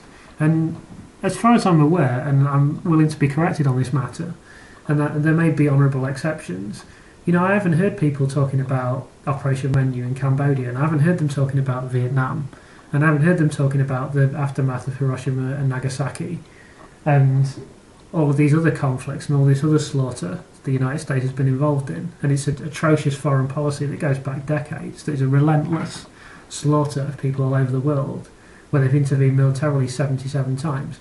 Now, they have, to a degree, discussed military interventions in the modern era, in the present day, related to the war on terror, related to false flags. But I think that and I'm not saying we shouldn't talk about those things are valid things to discuss, and you know, of course we should be interested if there's evidence that the government's pulling the wool over our eyes and using lies to justify foreign wars. But I think the tone of what has been discussed, when I think about it, has actually been that, you know, fundamentally America is fine, fundamentally the United States is fine. It's just because there's some rogue people that have got into the government that have managed to pull off a couple of black ops, and because of these black ops there's a few wars taking place that, you know, wouldn't be taking place otherwise. But if we can just, you know, put the Constitution back into place and get the individual states behaving independently, then basically everything will be okay.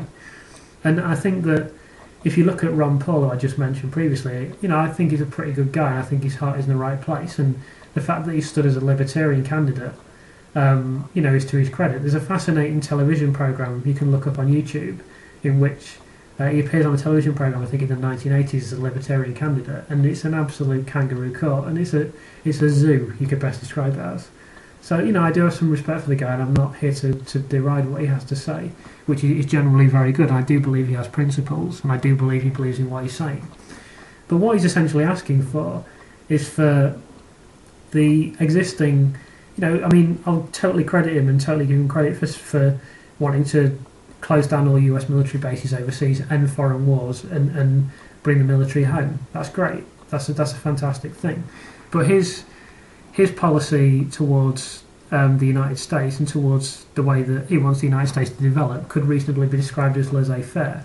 And just by that I mean he doesn't want any. He wants the smallest government possible, which is not in itself a bad thing, and he wants the existing economic and financial system to be as unregulated as possible, and for government to get out of this sort of regulation, which, to be fair, would be a slight improvement over the current situation in which the government of the United States, and Britain for that matter, completely serves corporate interests, completely serves banking interests, completely serves military industrial interests. You know, to do nothing would be better than to do something that's detrimental to the interests of the people. But, you know, if the economy is just reorganised by cutting down expenditure and then letting corporations essentially run everything without any intervention, you know, the implication that he often makes is that this is going to lead to a free society. Well, it's not, because things have gone too far for that to change. Things have to change on a more fundamental economic level than just saying, oh, the government's been involved too much, let's stop the amount that the government's involved in it.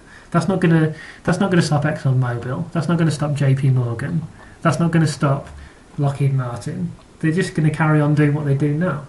I mean, I don't know if Ron Paul has any plans regarding lobbyists. Obviously his political career is finished now, but I don't know when he was running for president if he had anything to say about lobbyists. But again, if he's not planning to reduce the influence of lobbying in Washington, and of course lobbyists also have a massive influence in London and in the Brussels Parliament in Europe, what's going to stop exactly the same process continuing that continues today, whereby huge corporate interests have a vast influence on public policy? You know, not just the military industrial contractors, but stuff like the Grocery Manufacturers Association of the United States. That's an organisation you can read up about. They have a huge impact on the way that agriculture and food policy is rendered within the United States. So to just say that, oh, America's basically a good country, there's just been a few problems recently. You know, a few false flags have taken place, and since then, you know, we've gone into Afghanistan and stuff, and it's a bit of a bad thing. But if we can just restore the republic, then everything will basically be okay, because apart from that, we've been the greatest country in the world. And that is often the implication. I mean, maybe I'm paraphrasing it in a slightly inane fashion and slightly simplifying some of the arguments that are put forward, but I would suggest that bears a very close resemblance to the kind of arguments that have been put forward. I'm afraid that just has no basis in reality. And if you listen to these two programmes, and at the end of it you still believe that the United States is a great country and that if you restore the republic everything will be okay. I'm not saying that it isn't a thing that's worth doing. I'm not saying that individual states' rights aren't important. I'm not saying that having a written constitution and trying to uphold it isn't a good thing. And I'm definitely not saying that having a Bill of Rights that guarantees inalienable human rights isn't a good thing. If in that respect, the United States varies from Britain, and it varies from Britain in a good way, and I support all those things. But if you think merely instilling all those things is going to somehow turn everything on its head, and we'll all live in a land of milk and honey from then on, I think you're being pretty naive. And one of the primary reasons I think you're being pretty naive is, as I stated previously, all the stuff that I discussed during these two programmes, this all occurred while the so-called republic was in place.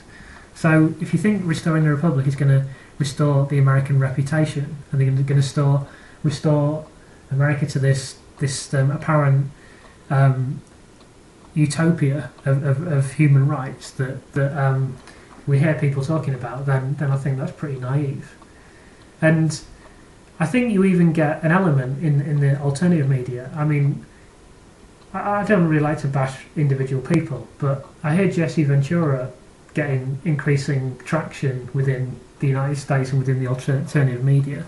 And, you know, what do we hear him crapping on about all the time? I was in the military, I was a Marine. Yeah, I think, you know, we know you were a Marine.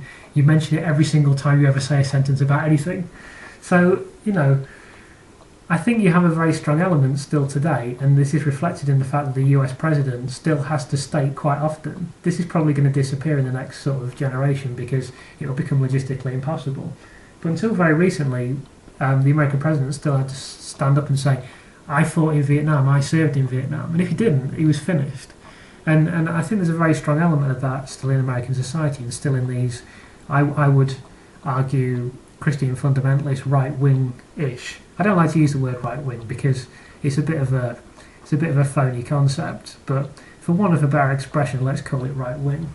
Right-leaning sort of alternative media stations and alternative media programs that take place. And I think there's still a very seductive idea with these kind of groups that the military is something that should be treated with respect, and that it's something that if someone's served in the military, their opinion is more, you know, carries a certain credence and should be listened to more than someone that doesn't.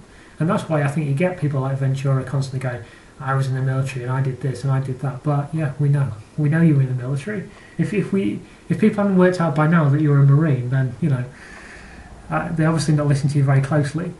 So, I'm sure he would sit there and argue, oh yeah, but when I was in the Marines, we did this and we did that. We helped this person and we helped that person and blah blah blah. That may or may not be accurate. I have no idea. I don't want to sit here assessing the military career of that particular individual or anyone else's military career for that matter. But you have to understand that if you're part of that organisation, if you're part of that institution, you're part of the military industrial complex. You're part of this incredible machination that has led to all the activity that I've been discussing recently over the last couple of programmes. You're part of the huge architecture that has created this vast number of military bases that person that's just written a book on it, is a professor of American University, had just stated that the Department of Defense can't even account for the number of US military bases that exist. And we know for a fact they exist in 135 nations because the US military admits that themselves. So if you're part of that, if you're a Marine, you are part of that military industrial complex, whether you like it or not. You don't have to like it, but you should simply accept the reality of the situation. So to think that we can just restore the Republic and view these institutions such as US Marines and stuff as venerable and part of a positive culture, not even a positive culture, but one that is held up as being the best on the planet by the people that run these US alternative media institutions and US media stations. I think it's pretty naive and to be honest, it's downright stupid, isn't it? It doesn't stand up to any kind of scrutiny. It doesn't give any indication that they know their own history. It doesn't give any indication that they care what's happening overseas. And they should care about those things because, as I stated previously, they funded all those things with their tax dollars. So I think it's a kind of a meme in the alternative media that I see as being quite inadequate in terms of how we're going to turn things around and how we can live in a healthier society, essentially. So I think in the coming weeks, I'd like to discuss some of my views on how this can be achieved and some of the problems that exist and some of the possible solutions to these problems. But one of the solutions is not going around pretending that America is the greatest country in the world, because it wasn't. It hasn't been, and it isn't. And it just and when you say all these things, the allegation of being anti-American can easily be thrown at you. It's got nothing to do with being anti-American. I don't have any loyalty to Britain. I don't have any loyalty to America. I don't have any loyalty to any country. And it's not me attacking the American people. Every single American person I've ever met has been really nice. And I went to New York in 2002, and everyone I spoke to that spoke English, there was a lot of people I spoke to that didn't speak English. But everyone I spoke to that spoke English was incredibly friendly and incredibly nice. Much nicer than English people are in general, I must say. So I think that it's easy to throw around these allegations of being anti-American. I'm just pro-humanity. I just want to see people stop being killed. I just want to see people stop being slaughtered. I just want to see a real solution to these economic and social problems that exist. And although restoring the Constitution and restoring the respect for the Constitution within America and restoring the respect for the Bill of Rights within America can be a very small part of that, it can't be the whole solution. And if we're not going to be honest with ourselves about the state of the nation and the state of the United States historically and what it's been involved in and what it is, then there's no point in calling ourselves an alternative. We're not an alternative to anything.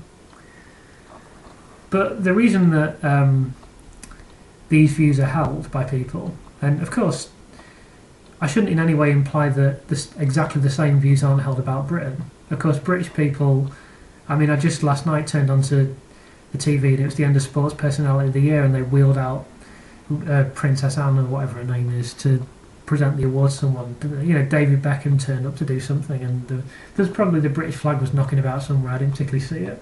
But it's just the usual pageantry and the usual imagery that is now used to sell, to get people behind the idea that Britain's still a great country, blah, blah, blah, and make people be innately patriotic.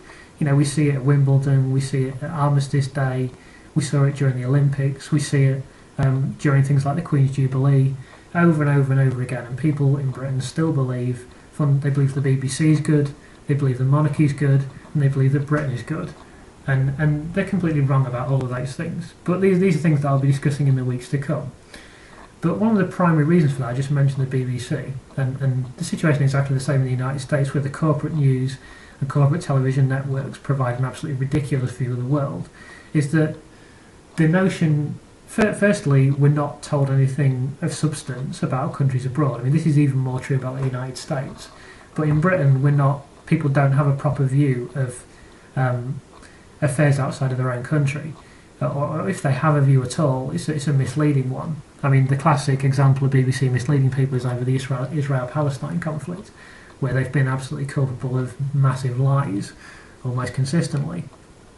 So it's really the sort of news broadcasts we see that misrepresent the way that the world actually is. So we see the coverage of Armistice Day and the constant emphasis that these people overseas in these military conflicts that have slaughtered millions of people are our troops, as if they represent us, when all they are is merely a tool of corporate banking fascism. And this would change very quickly if the news, the BBC News in particular, as this is by far the most respected news bulletin in Britain and probably the world, in fact, actually told the truth. So if the BBC News was something like this, we might find we're living in a different world very, very quickly.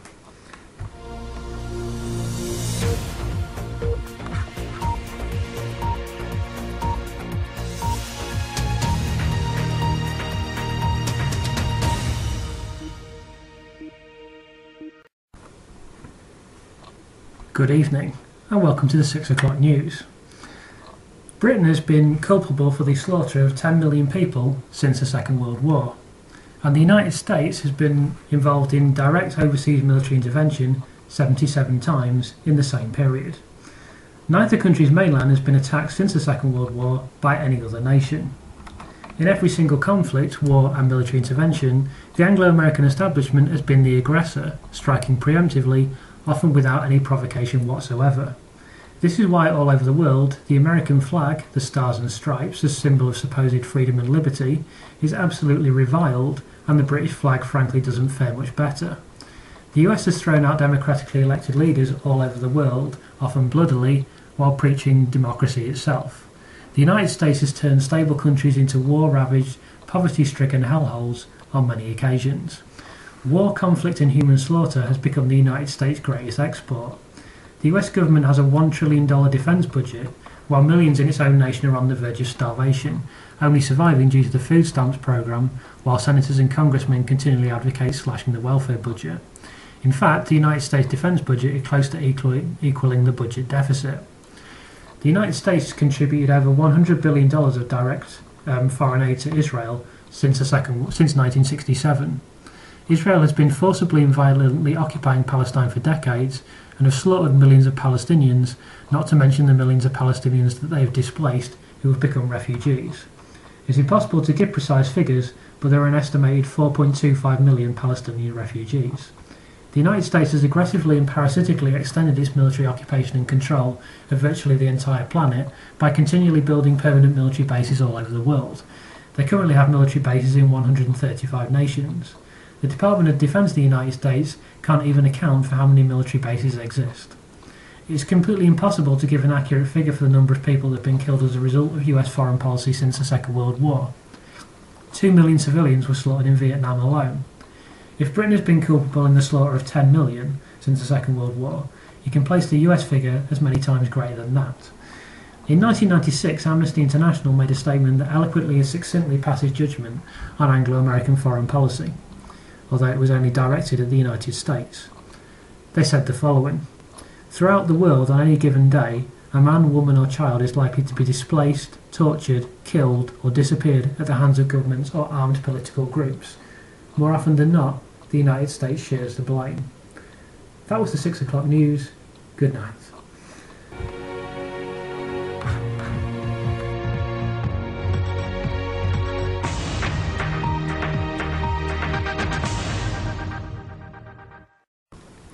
So if that kind of perspective was given to people, not even on a regular basis, maybe just once, by television in particular, I'd say the newspapers completely failed to give any kind of meaningful context to foreign policy as well.